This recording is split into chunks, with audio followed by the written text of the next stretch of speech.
All right. We all love a little bit of petty revenge, right?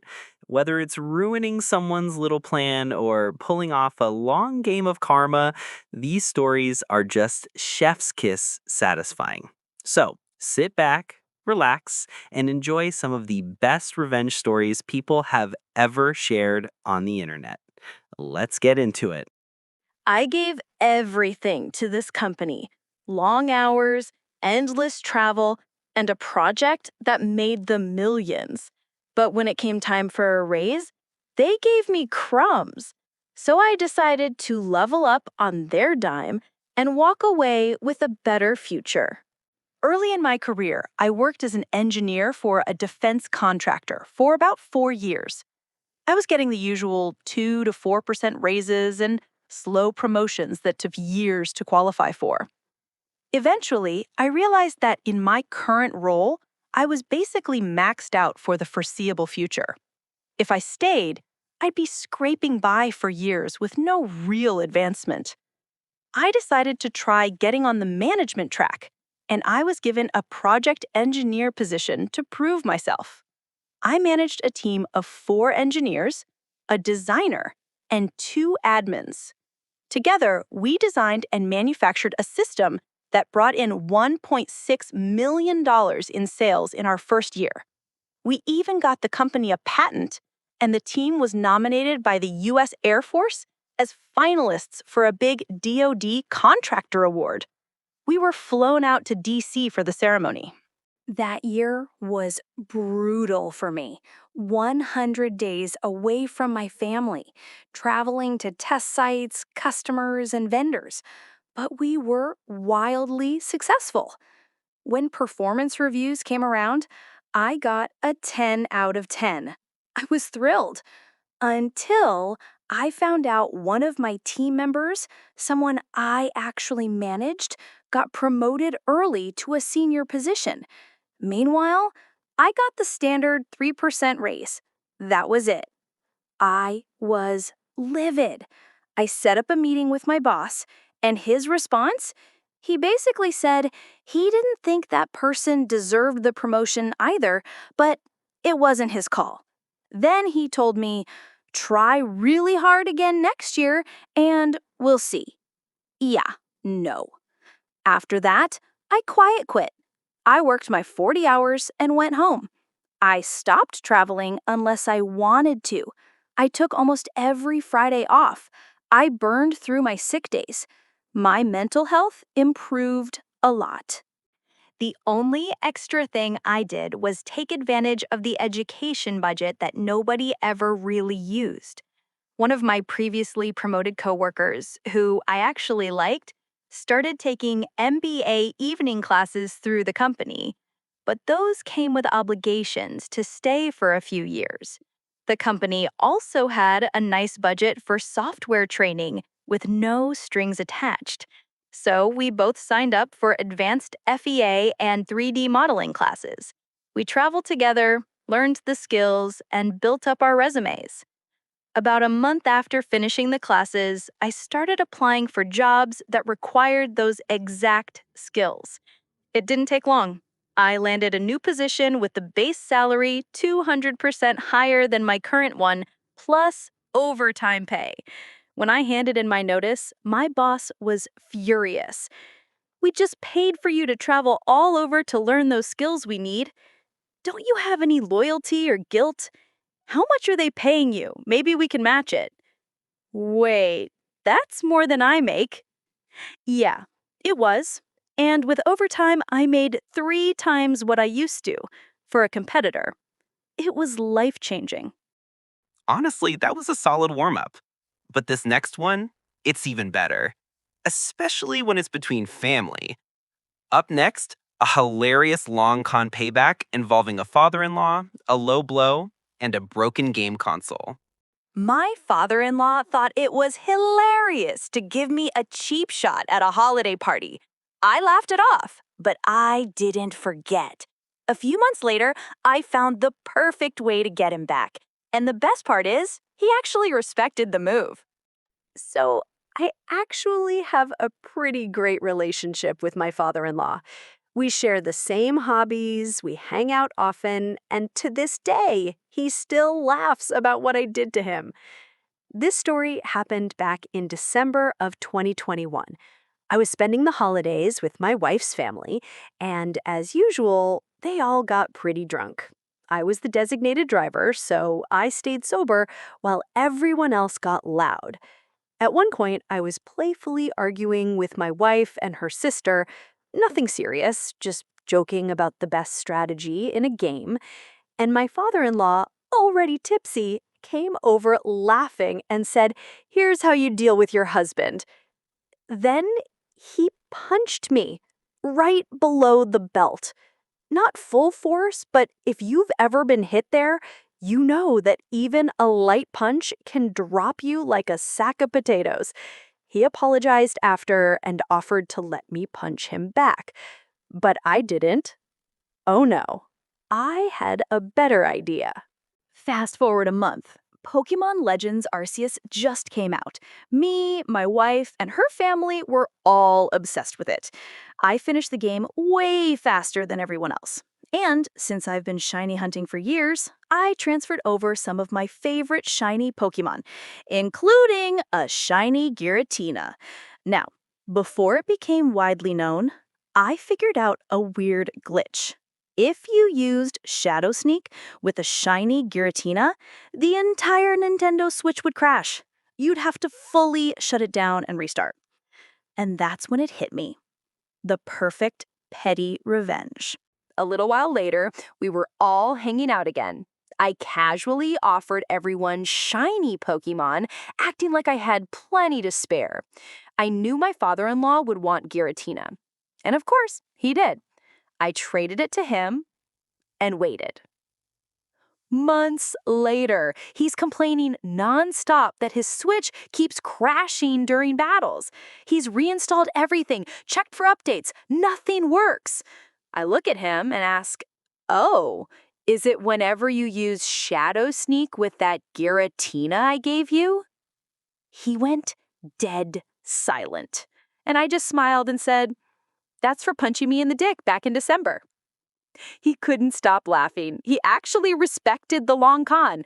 And when articles started popping up online about the glitch days later, it just made it even funnier. Everyone in the family agreed it was the perfect revenge. That one was gold, the perfect mix of pain and comedy. But this next one, it's even better.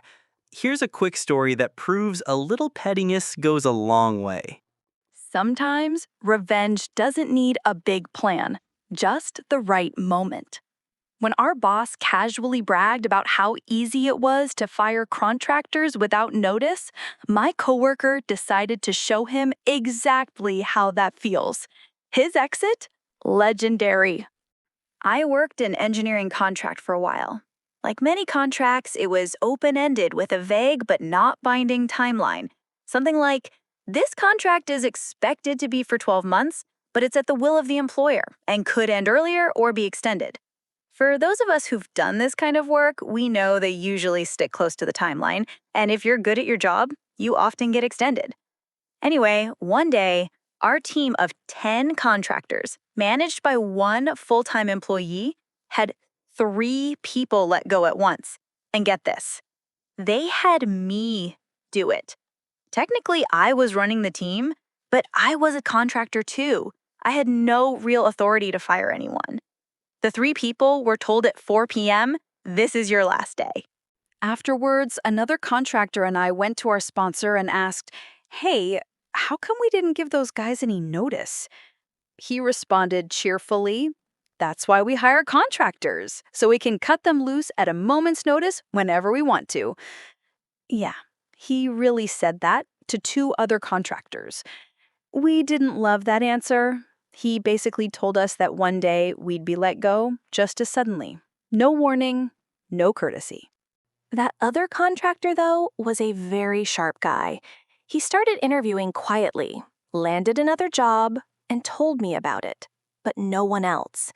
For the next few weeks, he just kept doing his work like nothing was happening. He was right in the middle of several projects that only he truly understood. Then came his last day. At 5 p.m., he simply stood up, grabbed his laptop, mouse, and docking station, walked over to our sponsor's desk, and said brightly, "Hey, thanks for everything. This is my last day." The sponsor was stunned. "Wait, you're leaving?" He just smiled and said, "Yes, thanks," and walked out. At the same time, he hit send on his official goodbye email. That was it. He didn't answer any calls or emails after that. His work was half done, and it took the team a full month to untangle everything and get the project back on track. The funniest part? If the sponsor hadn't been so smug about being able to fire contractors at any second, this guy would have probably given a proper 2-week notice and a smooth handoff. But hey, when you brag about how easy it is to drop people, don't be surprised when they return the favor.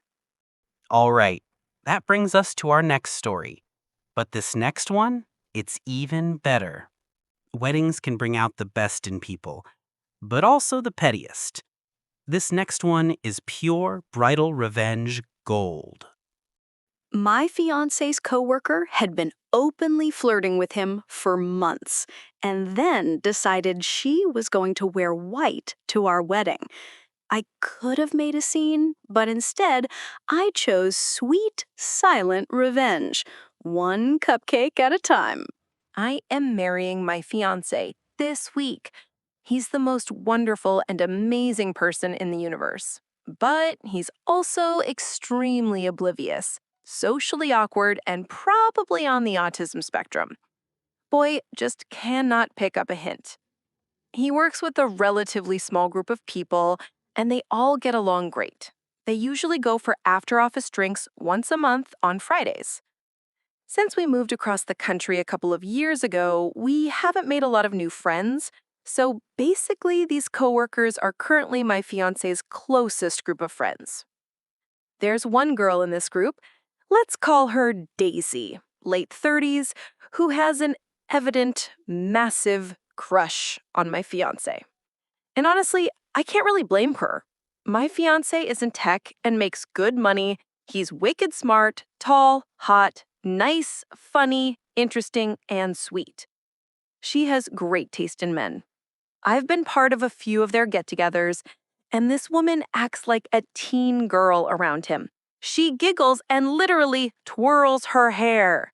Whenever she laughs, she puts her hand on his arm, once even his knee. She always tries to sit right next to him. When I pointed it out, he said he hadn't realized, then made a face like gross and said, "I'll make sure to sit away from her." Before anyone does the Reddit thing, no, he's not cheating on me or into her or secretly encouraging it. We both work from home and spend all day together every day. I have full access to his phone, accounts, and I'm friends with some of the other people who join those monthly after-office drinks. They've never met without several other people joining. My fiancé is also extremely loyal. He doesn't follow random women on Instagram, he's always talking about me, and he doesn't like strangers touching him. I actually saw him lean away when she sat next to him and jerk away when she touched his knee. Additionally, he adores me. I even feel silly having to justify his loyalty, but I know how Reddit can be. This man bakes me cookies and brushes my hair when I'm sad. He's a saint. Anyway, our wedding is very soon. It'll be a small, intimate thing, only about 35 people. We have a few gluten-intolerant guests, including Daisy, so we're doing cake for everyone and special gluten-free cupcakes for these guests. We found a very nice boutique bakery that makes super tasty and safe gluten-free cupcakes. Literally the best in the province, one of my gluten-intolerant friends said. One of our guests has proper celiacs, and she needs it to be like one molecule, and I end up in the hospital levels of safe. So we're getting all cupcakes for our gluten-free guests there. This place, however, only has 2 cupcake flavors, chocolate or caramel. We asked each guest which flavor they prefer, and they all said chocolate, except for Daisy, who asked for caramel. She doesn't like chocolate and never eats it. I know she's not allergic or intolerant. I checked and got a list of all her allergies when we confirmed her meal for our joint bachelor and bachelorette party. I was about to place the order when I received a text. Long story short, I found out Daisy was planning on wearing white to the wedding, and her plus one friend, another girl, was going to wear beige. Of course, I went to tell my fiance, and he said, "What a fucking asshat," and nipped that in the bud immediately. He straight up told them it was super rude and that if they showed up wearing white, beige, cream, ivory, bone, super light pastels, very light gray, or any other overly complicated way of saying white, they would not be let in. Daisy complained, saying, "It's just a white blouse. I'll wear peach pants." And he told her, "No white at all, of any shade, anywhere. You're being rude to even consider it. The dress code is wear whatever you want except white. You can show up in flip flops if you want. Why would you want to wear the one thing that's not allowed?" She pouted and said her plus one was sad because she only looks good in light beige, but all right.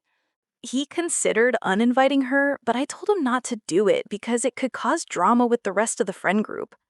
We'll make sure the guard at the gate won't let her in if she's wearing anything too light. My friends all volunteered to shower her in red wine if she dares. I'm also a pretty chill person. If she actually showed up wearing white, I'd laugh my ass off. She'd be shaming herself in public. Anyway, I went back to placing the cupcake order and just asked for all chocolate cupcakes. I guess it just slipped my mind to order a caramel one. Oops. Oh well, who doesn't love chocolate anyway? And finally, we're saving the best for last. When a petty landlord tries to make someone's life miserable, sometimes karma needs a little push. Get ready, this last story is long, juicy, and extremely satisfying.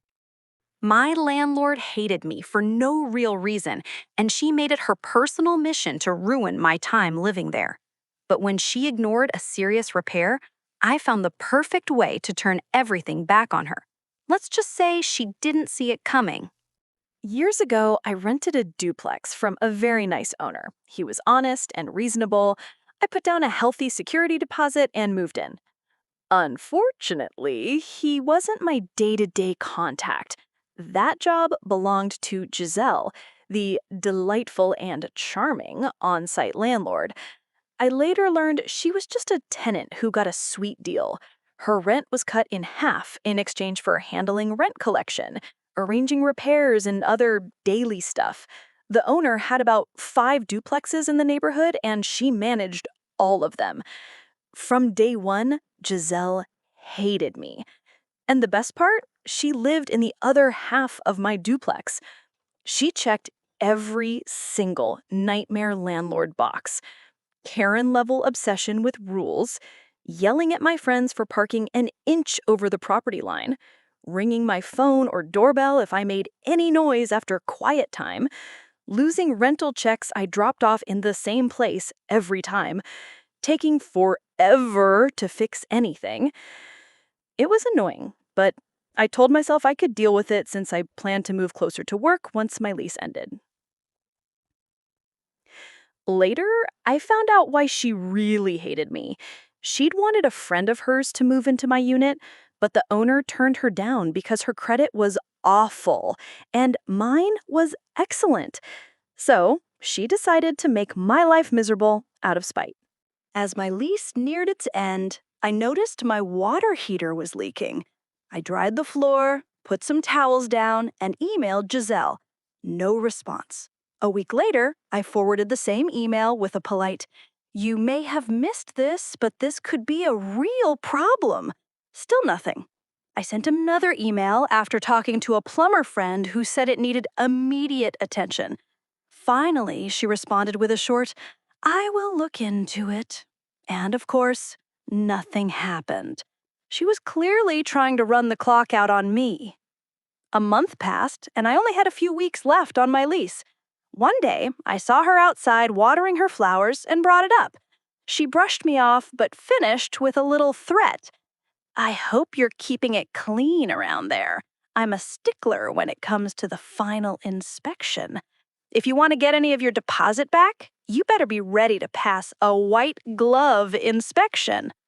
Okay, then. That's how we're playing it. Fine. About a week later, right before my last rent check was due, I happened to see the owner in the neighborhood. Giselle was nowhere in sight. I walked over to say hello and thanked him for renting to me. He was friendly and said he was sorry I was leaving. I asked if he had time to do the security deposit inspection with me. He said, sure. As we walked through my place, he was pleased with everything. Then we got to the water heater. I paused dramatically and said, I hope we can come to some kind of understanding about the floor around the water heater. I opened the closet, showed him the sopping wet towels I'd been using to fight the leak, and explained how long it had been going on. I also mentioned mold concerns. He frowned and asked, have you told Giselle about this? Why, yes, I had. I handed him printed copies of all my emails. He read through them, saw my tidy little folder of evidence, and asked if there were other things she'd ignored. I showed him a few more examples. He turned beet red. Okay, he said, with what I've seen, I'm fine with releasing your full security deposit.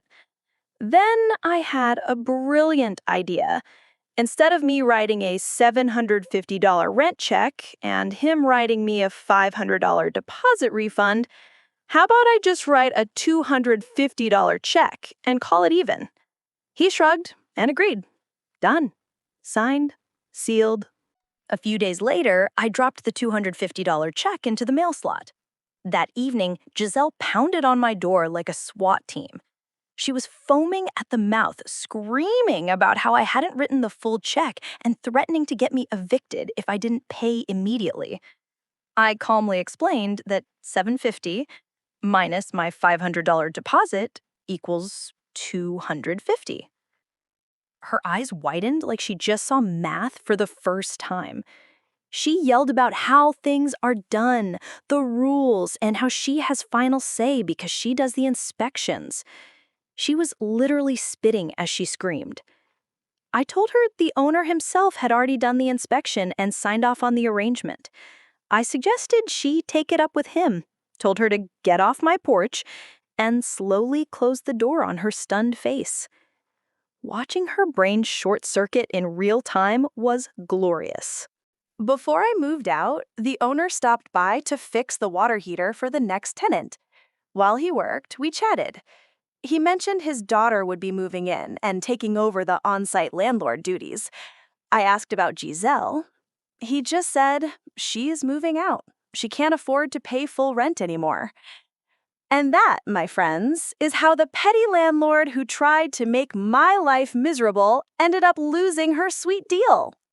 And there you have it. Sweet, spicy, and a little bit petty. Which one was your favorite revenge story? Drop it in the comments. Hit that like button and subscribe for more. Because, trust me, the internet never runs out of petty revenge.